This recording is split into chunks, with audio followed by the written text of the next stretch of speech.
यहाँ पर उपस्थित आप सभी को गणतंत्र दिवस की ढेरों शुभकामनाएं और हार्दिक हार्दिक बधाई। मेरे सहायक प्रोफेसर्स, सभी अधिकारीगण, सभी कर्मचारीगण, छात्रगण, छोटे मोटे प्यारे बच्चे, आज इस गणतंत्र दिवस की स्वर्णिम बेला पर मैं मनीष वर्मा पूरे NIPVD के परिवार की ओर से आप सबका हार्दिक अभिवादन करता हूं और खुद को सौभाग्यशाली मानता हूं कि आज इस पावन अवसर पर आप लोगों के समक्ष देश प्रेम की भावना से और कुछ शब्द रख सकूं।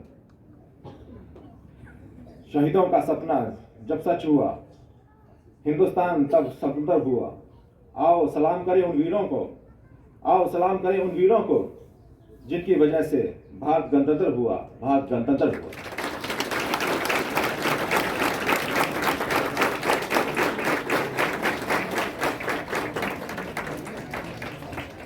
आज देश का प्रत्येक नागरिक गणतंत्र दिवस का बड़े ही उत्साह और उमंग से मना रहा है।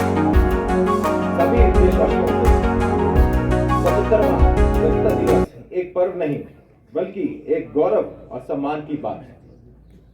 यह दिवस हर भारतीय का अभिमान है, जैसे कि अभी हमें गीत में भी सुनने को मिला।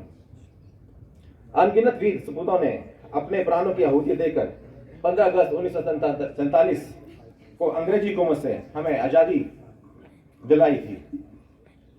आजादी के पश्चात देश को नियमित और सुचारू रूप से चलाने के लिए एक संविधान की आवश्यकता थी,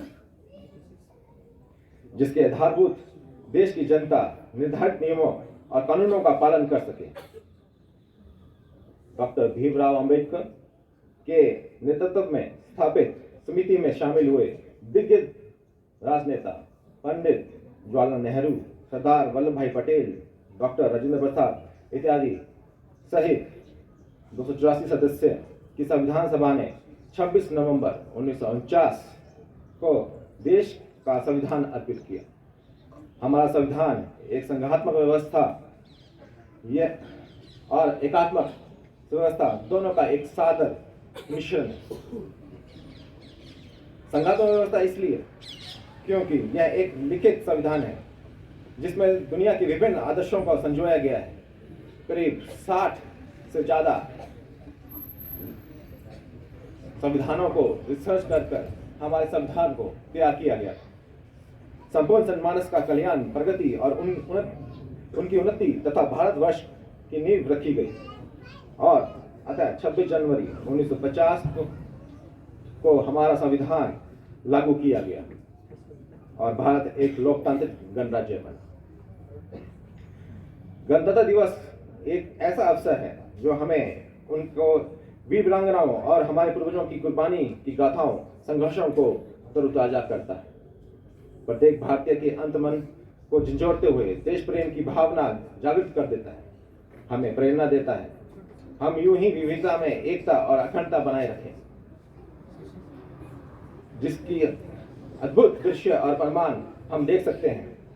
26 जनवरी को राजपथ का भव्य गणतंत्र दिवस समारोह का आयोजन, जिसमें हमारे राष्ट्रपति झंडा फहराते हैं और राष्ट्रगान और ध्वजारोहण के साथ 21 तोपों की सलामी भी दी जाती है।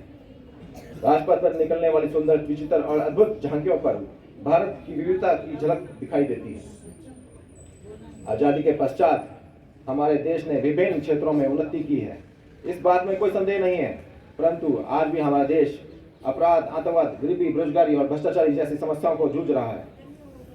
तो यह आवश्यकता है कि हम सब देशवासियों को एकजुटता होने की और देशवासियों की इन समस्याओं को बाहर से निकलने की, ताकि हमारे स्वतंत्रता सेनानियों और संविधान संस्थापकों को सपना साकार हो सके और एक श्रेष्ठ और एक वैकल्पिक भारत का निर्माण हो सके।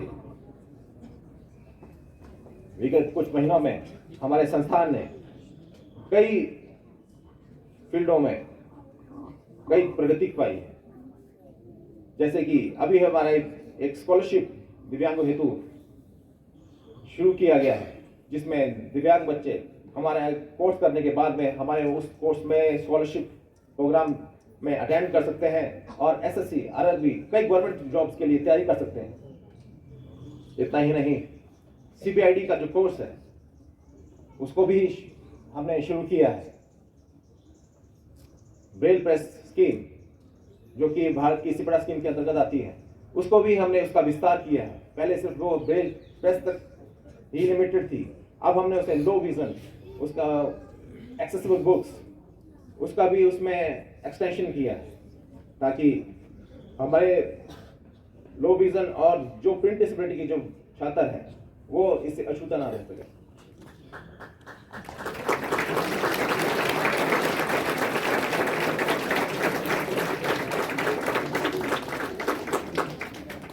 हमारे एडिप स्कीम के अंतर्गत उसके भी कई स्कीम्स में कई नए उपकरणों का विस्तार हुआ है।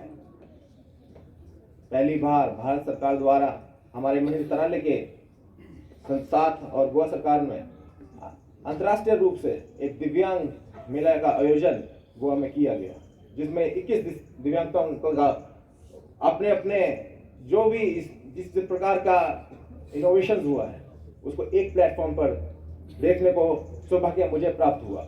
और साथ ही कई जो 9 नेशनल इंस्टीट्यूट्स हैं उनके सभी वहाँ पर मौजूद थे, और उनका भी आने वाले समय में मुझे पूरा विश्वास है कि वह कई नए उपकरण हमें देखने को मिलेंगे और एडिप स्कीम के अंतर्गत उनको दिए जाएंगे। जाते जाते कहना चाहूँगा, चलो फिर से वह नज़ारा याद कर लें, शहीदों के दिल में भी वो ज्वाला याद कर लें जिसमें बहकर आज़ादी पहुंची थी किनारे पे, जिसमें बहकर पहुंची थी किनारे पे देशभक्तों के खून की वो धारा याद कर लें, धारा याद कर लें।